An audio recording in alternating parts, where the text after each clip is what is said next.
I'm joined today by Bob Burg, who's co-author of The Go-Giver with John David Mann and the Go-Giver series of books. I'd just like to start by saying hi to Bob. And also, can you tell me what the inspiration was behind The Go-Giver?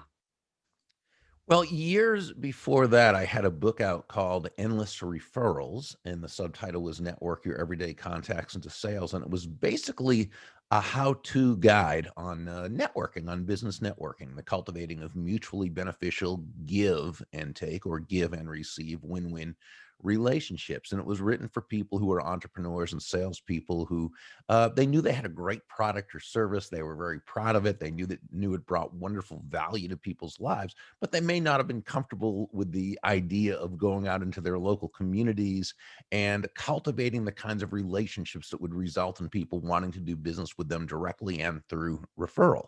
So the book was a guide to that. But, it was a standard traditional how-to book. And I'd always read parables, which are generally works of fiction based on universal laws and principles and teachings that helped. And I think one reason I enjoyed them was because stories connect on a deeper level. I think most of us intuitively feel that way.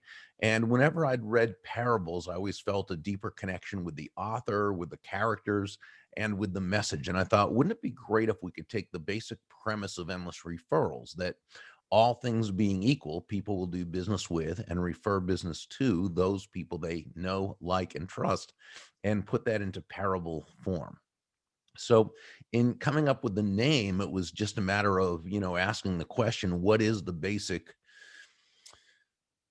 essence of that person who's able to very quickly and sustainably cultivate these great relationships? And it's that they're givers. They're people who are always thinking about the other person, looking to make their win all about the other person's win. They're givers. And so coming up with it, but they take action on it. So they're go-givers, right? And so that was the title, but it was really through asking my friend and colleague, John David Mann, who was the editor-in-chief of a magazine I used to write for, who at the time wasn't nearly as well known as he is now, but back then within his niche, he was known as a brilliant writer. And so I asked him to be the lead writer and storyteller. And fortunately, he agreed to do that. So we collaborated on it. And that was basically how The Go-Giver got started. And it's been a really successful book for you as well, hasn't it? Did you expect it to be as successful as it has been? I think we expected that it would be successful. We felt there was a market for it, and that the message, the timing was right regarding the message, and that people would be receptive to it. I don't think you can ever really know that it's going to kind of be as big as it turned out to be. Because it just sort of took off, and it really wasn't just because of John and myself. It was because of the people who got behind it. It was the people who appreciated or grasped the message. And by the way, the early adopters of the book were not the people who needed the book. They were the people who were already living their lives and conducting business this way. And they wrote to us and they said, this is how I built my fortune, or this is how I built my business, or this is how, but people won't listen to it. They won't believe it, right? Because, what do we grow up learning, right? And see on TV all the time and read in the business is some cutthroat. You've got to be ruthless and horrible and terrible. Now don't get me wrong. It's a big world. So there's people who do horrible and terrible things, but that tends to get the headlines. That doesn't mean it's necessarily the way it mostly is, especially when you operate in an environment where people are not forced to buy from you, which most of us, that's exactly the element we operate in. So the only way that you're going to make a whole lot of money and build a really big business is by pleasing a whole lot of people, right? Providing a wonderful value to the lives of others. So a lot of these very successful people started promoting the book to their people. and then the next wave of adopters we'd hear from are the people who heard about it from, right? And so that's really how it got started, and really ended up, taking on a life of its own. Have you got any stories of how it has sort of changed somebody's life? So do you know anybody who maybe was sort of let's don't like to use the word backstabbing, but somebody who was very focused on what he could get for himself or herself, and wasn't naturally a go-giver. Can you think of anybody who's impacted like that? There are a lot of stories we hear from people who said that the book changed the whole way they viewed business. But most of the stories that the success stories that we hear from people are people who, it's more that they wanted to know they could do business this way, and that this gave them the encouragement to know that it affirmed for them what they already believed, and they had great success in doing that. Or, I remember hearing from I guess this was 2008 or 2009. It was during the financial crisis, and he was a roofer. I mean, he had he was an entrepreneur. He had a small business. He was a roofer, and he was in the same fix that all his roofing competitors were in the area. That they were, they were really hurt by the downturn, the economic downturn, and he was doing the same thing they were doing, trying to pull back on the value and trying to make as much money as he could by providing the lease, because it was survival, right? But he read the book, and it kind of inspired him to say, wait a second, I'm going about this all wrong. I should be focusing more on giving value. And that doesn't mean it costs more to do it. It means you come up with better creative ways of pleasing others, of taking that extra step. And so what he did is he figured out how to make it easier for his customers to go through the process with their insurance companies of getting reimbursed for the work on their roofs. And so now when he would approach these people, it wasn't just about they're using a roofer. It was about, not only can I do the work for you, which many of my colleagues can also do, but I can make it easier for you to get reimbursed. You'll get reimbursed more. You'll get reimbursed quicker. It will be a painless process. I can help you through it. So he found a way to bring immense value to others. And even during the downturn, he said his business just, boom, went right, in the right direction. And what occurs to me while you were telling that story also is that when people aren't sort of giving or, giving the best value and sort of doing shortcuts and trying to sort of squeeze last drop out of people, they're less likely to get a return business. And referrals. So that, not only were these people pleased with him, hopefully they didn't have to use him too much, but hopefully but that they were telling others, wow, you wouldn't believe this guy. He's a person who just went out of his way, and so sure, absolutely. I saw a couple of podcasts before I saw you today, and one of them said that apparently you started off in broadcasting. Is that correct? Yeah. I began in radio as a sportscaster, and then I was on television as a newscaster. It was a very, very small ABC. That's one of our major networks. It was a very, very small ABC affiliate in the United States. But it was great for me because I got a lot of experience, doing all the things. So I could, produce a story. I knew how how it worked, how to shoot a story, what to look for, which helped me a lot when it came to being a guest, when I'd be promoting books, later on, or making videos and doing that. But I really wasn't very good as far as being a journalist. I could read the news, but I certainly wasn't a journalist. And I very quickly graduated. I like to say I graduated into sales. Now I had no formal sales training experience, and the company where I was working certainly didn't provide much. So I was on my own for the first few months, just floundering. And fortunately I found my way into a bookstore and saw a couple of books, one by Tom Hopkins, one by Zig Ziglar, two of the real icons in the sales space. And I was encouraged because I didn't even know there was such a thing as sales teaching. Okay, again, this is 40 years ago. It's not as prevalent. I mean, it was not as prevalent then as it is now, right? Back then, but who knew about those kinds of things? And so I got their books and I studied them and I started applying them, and really in a very short period of time, my sales just just went sky high, which was very encouraging to me, because it said if you have a methodology system for doing something, you can pretty much accomplish anything within reason.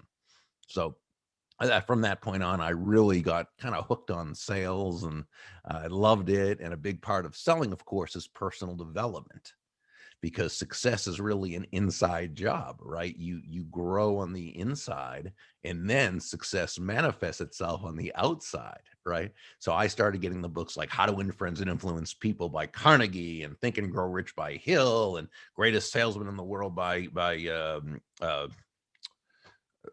oh my gosh, Ogmandino. And can't think, I don't know why, I just all of a sudden he's one of my all-time favorites. And books like The Magic of Thinking Big by David Schwartz, and all these books that just built me on the inside. They built my mind, and they built my heart, and they built, and that was really fun. And I just loved sales. So from sales, did you go into writing from sales, or was it something that you did alongside sales, or how did you get into writing? So I had been doing sales, and eventually worked my way up to sales manager of another company.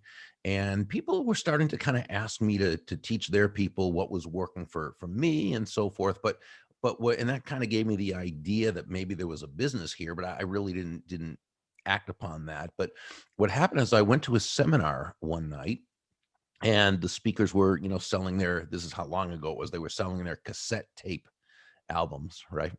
And a lot of the people listening probably have no idea what that even is. It's like one step above an 8-track tape, and so I bought the tapes, and at the very end of the workbook part, it said, if you'd like to make some extra money by selling our tapes, call us and we'll show you how. So I called, and they showed me how to speak at all these free groups, organizations, associations, for 20, 25, 30 minutes, and then sell the tapes at the end, which I started to do and got pretty good at it. But again, they showed me how to do it, and I followed their methodology. But eventually I wanted to, so that gave me the idea that I really like this speaking stuff. Right. And then I wanted to set out on my own, but I wanted to speak on a topic that I felt was really in my wheelhouse and so forth. And that's really kind of how that started. Oh, and then so the books happened because I was speaking, and and as part of building a speaking practice, it's a good idea. And this is what some of my friends at the National Speakers Association told me after a few years. They said, Burg, you need to write a book, because that's going to help position you in the marketplace better. You'll get booked easier. You'll get higher fees. You'll be more in demand, and yada, yada, yada. So that's why my first book, Endless Referrals, came out. That was written for just utilitarian purposes. It was used as a marketing tool. After that, any books I wrote were because I had something, a message I wanted to share, and a book was, the best medium to do that. I know your most recent book is Go Giver, the Influencer, or Influencing. Can you talk a bit about that? Is that when we talk about influencer, we can think of, I don't know, Instagram influencer, or is it more within your place of work, influencing? Yeah, this is really more about mastering people skills. It's not really about being a social media influencer. Although, when you think of it, what is influence on a very basic level? It's simply the ability to move a person or persons to a desired action, usually within the context of a specific goal. Well, that's what a social media influencer is doing, right, through their name. And that's what we, on TV in the UK and the US and Canada and everywhere, wherever there's television, they always had celebrities promoting, I don't know, we used to have celebrities promoting aspirin, right? Now, what did that celebrity know? What qualified them to promote aspirin? Well, nothing. They were a celebrity. Those are influencers. People know that if, Angela Lansbury, one of the greatest actresses of all time, is promoting, I think it was Bufferin that she was promoting. She may not know about it, but she's Angela Lansbury. I want buffer, so and that's what an influencer is, right? So that's not what we're talking about, though. We're really talking about being able to get the results you want when dealing with others but in such a way that you can make that person feel genuinely and authentically good about themselves, about the situation, and about you. And I think that's really what people skills are all about. And that's why when we talk about influence, yeah, it's defined as being able to move a person or persons to a certain action, sure, but that's not its essence. The essence of influence is pull, pull as opposed to push, right? How far can you push a rope? Not very, at least not very fast or very effectively, which is why great influencers don't push. Uh, they don't push themselves on others. They don't push their ideas on others. They're not pushy, right? You never hear people say, hey, that David or that Mary, she is so influential. She has a lot of push with people. No, she's influential. She has a lot of pull with people. That's what influence is. It's pull, it's an attraction. Great influencers attract people first to themselves and then, only then, to their ideas. So I think a natural question is then, well, so how do they do that? How does this pull manifest itself? And I think that the great influencer, what John David Mann and I in the book call genuine influencers, what they do is first they understand on a both an intellectual level and more importantly on a heart level what I believe was Dale Carnegie's underlying premise in his classic book, How to Win Friends and Influence People. And this is where he wrote, ultimately, people do things for their reasons, not our reasons. So the great influencer, the genuine influencer, ask themselves questions to make sure that they are facing in the right direction. See, I believe we need to be internally motivated, but outwardly focused. So the genuine influencer is going to ask themselves questions such as, how does what I'm asking this other person to do, how does it apply to their goals, right? How does it apply to their wants, their needs, their desires, their values? How does what I'm asking this other person to do, how does it align with, um, with their motivation? What problems am I helping them to solve? How am I helping them to get to where they want to go? How am I helping them? How does what I'm asking them to do bring them closer to happiness? And when we ask ourselves these questions thoughtfully, intelligently, genuinely, authentically, and not in a way to manipulate another human being into doing our will, but as a way of building everyone in the process, now we've come a lot closer to earning that person's commitment. And thinking about that, the ethical way of influencing and of selling and that sort of thing, just makes me wonder, I don't know what it's like in the States, just in the UK, you could still get a lot of hard sell, like, I don't know, double glazing salesman will come to your door wanting to sell windows and won't go away and that sort of thing. So how come when we know intrinsically it's best to get people on your side if you want to influence them or sell something to them, why is there still that hard sell mentality? It's difficult for me to understand why that still exists when we have so much information to say that it's not the most effective way. But, again, it's where education comes in. People aren't necessarily taught this. And so, people only can do what they know and what they understand. So fortunately, there's also a lot of good teaching out there that teaches how to do things correctly. And the more, we can put people in front of that good information, that positive information, the better off they're going to be, and the better off their customers are going to be, and the better off everyone's going to be. So I come from a background, I'm not in the corporate world now, but that's my background. If you were going into a large organisation where there's multi-layered departments and management and that sort of thing, how do you think you'd be able to change them from managing and influencing in a more ethical and value-giving way? Well, I think it's important to remember that while anyone can lead from anywhere, a company culture begins at the top and works its way down. Okay. So if there is not buy-in at the very top level that you're going to, about doing it this way, it's not gonna catch on. It just isn't, because it's too easy to sort of default into the quick fix, command and control, and all those things that, again, are proven not to be nearly as effective as the opposite. I mean, there are great books out there by people who have done this, such as Bob Chapman, who's the CEO and chair of Barry Waymiller, which is a manufacturing company, tens and tens of thousands of employees throughout the world. And his book, Everybody Matters, is a wonderful how-to in terms of how to really help people feel like part of a company family, how to help them to feel valued because they are valued, how to equip them, right? And all those great things. And there's many books out there that can help people do it, many great speakers and leaders who are out there doing it.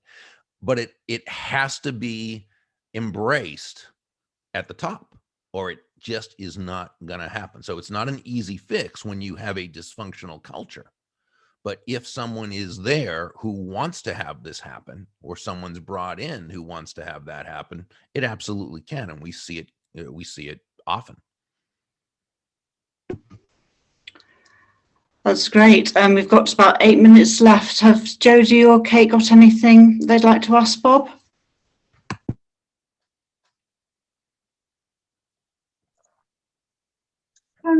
Yeah,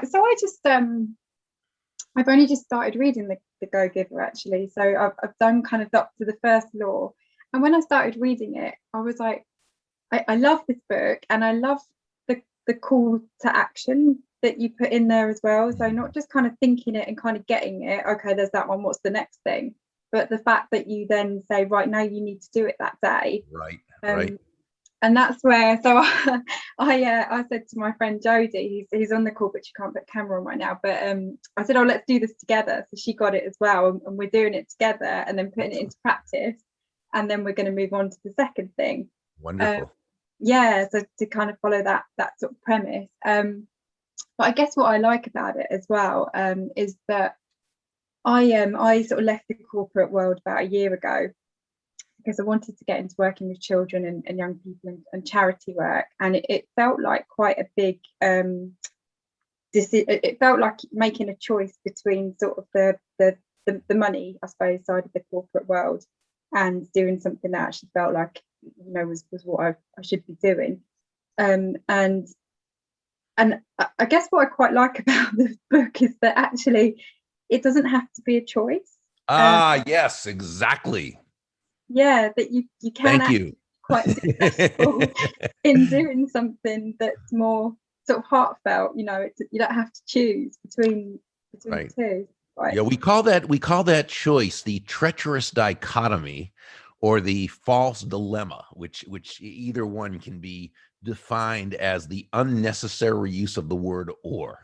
Right? Do you want to do something fulfilling emotionally or financially profitable? There's no. The answer is yes, both. Yeah, I love that, because you sort of feel like you're being irresponsible sometimes, don't you? By saying, "Oh, I'm going to walk away from that nice, secure salary, and I'm going to go and do this because that's going to help people." And you think, is that irresponsible for your family or whatnot? So yeah, it's nice to know actually it's not either or. Exactly. Thank you for pointing that out. What was that phrase you just used? I want to write it down. It sounded really good. The treacherous dichotomy. Treacherous dichotomy. That was it. I'm going to write that one down. Treacherous dichotomy or false dilemma. Treacherous. The either or instead of the and. Dichotomy. I just love that phrase, so I'm going to write that down. I wish I could say we made it up, but we didn't. It's a good one anyway. Well, unless there's anything else from Jodie or Kate, I'm quite happy to wrap it there. Sorry, have you got something else, Kate? I thought Jodie might have unmuted quickly. I wasn't sure if she wanted to ask. Okay.